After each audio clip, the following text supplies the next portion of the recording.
4 10 អត់ទាន់ចប់ដល់មកដល់អូកាមិនគាត់ទៀតអានិយាយថាគេក្រុងបលីគេចាប់ម៉ោង10យប់អាហ្នឹងក្រុងអីក៏ខ្ញុំថាក្រុងជ្រូកគេមិនក្រុងមន់នេះ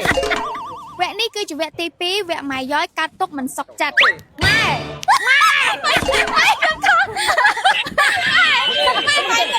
អូយម៉ែម៉ែយកចេះងើមកបងម៉ែយកចេះងើម៉ែធ្វើចឹងដាក់ភ្ញៀវម៉ែម៉ែចាំមើលមិនខាត់ចងដៃមួយចងដៃម៉ែក៏ធ្វើចឹងដាក់ភ្ញៀវដេញភ្ញៀវចឹងចងដៃណាបាញ់ចងដៃហ៎ម៉ែគេបាញ់ចងដៃបាញ់ចងដៃឥឡូវមកបាញ់អូយមើលម៉ែមើលបខំខ្ញុំអូដៃខ្ញុំមកមុខរោងបាត់ម៉ែអើយការប៉ិតទៅខ្ញុំស្មានដូចនៅកំពង់ស្ពឺនោះហ្នឹងម៉ោង9 10អត់ទាន់ចប់ដល់មកដល់អូកាអូមិនគាត់ទៀតអាខាងទៀតអាដល់ពេលហើយម៉ោង9 10ណាចាំនិយាយថាគេក្រុងគេថាក្រុងបលីគេចាប់ម៉ោង10យប់អាហ្នឹងក្រុងអីក៏ខ្ញុំថាក្រុងជ្រូកគេមិនក្រុងមន់នេះ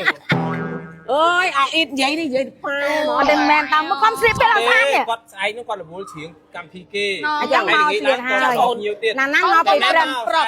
កម្មការតមកហើយមកកាត់កាត់អីហើយបានគាត់ទៅមុនហ្នឹងម៉ែងចងដៃយើងទៀតណាចាចង់ខ្លាចភ្លេចម៉ែអត់ទេអ្នកកំពុងស្ពឺម៉ែមិនទិញហ៎ផ្លេចកុំទិញគាត់អាចមិនទិញរឿងលុយយ៉ាងកាប់ឲ្យខ្លាំងឥឡូវមែនបងប្អូនអូននៅនឹងស្រាប់មិនខ្លាចភ្ញៀវភ្លេចឬក៏មិនទេយើងដាក់ចោលគាត់មើលឃើញដល់vùngបាក់មិនសល់កាន់ទៀនខ្ញុំអត់មានអត់កាន់លុយម៉ែហ៎ចឹងទេអត់កាន់លុយហ៎លុយអត់កាន់ទេកាន់តែដុល្លារដែរចាំភ្ញៀវចងតាមរយៈម៉ែយកហ៎ចាភ្ញៀវចងដៃតាមរយៈម៉ែយកជាលុយយើងអត់យកថាយើងត្រូវតែ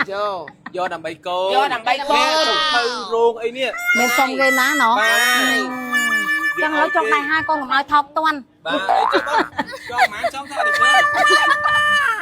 រាល់ថ្ងៃនេះនិយាយវិថាស្រឡាញ់ស្បែកមុខខ្លួនឯងណាស្បែកមុខរបស់ខ្ញុំនេះគឺតែងតែប្រើជាមួយនឹងឈុតមុខ LN អញ្ចឹងជាមូលហេតុដែលស្បែកមុខរបស់ខ្ញុំគឺកាន់តែភ្លឺកាន់តែសកាន់តែ glow មក collagen នេះជួយបឺតបន្សាបជាតិពុលចេញពីស្បែកមុខរបស់យើងបានយ៉ាងល្អហើយតែ collagen មកគឺជួយបញ្ចូលទៅក្នុងស្បែកមុខរបស់យើងធ្វើឲ្យស្បែកមុខរបស់យើងកាន់តែភ្លឺថ្លាហើយយកឲ្យនឹងស្រោមវិញគឺថាប្រកែកខាងព្យាបាលបំបត្តិមុនស្នាមជាំអាចរយកាត់បន្ថយរោគមានស្នាមជ្រេជ្រុញនៅលើស្បែកមុខហើយជួយឲ្យស្បែកមុខរបស់យើងកាន់តែសភ្លឺថ្លាហើយមានសំណើម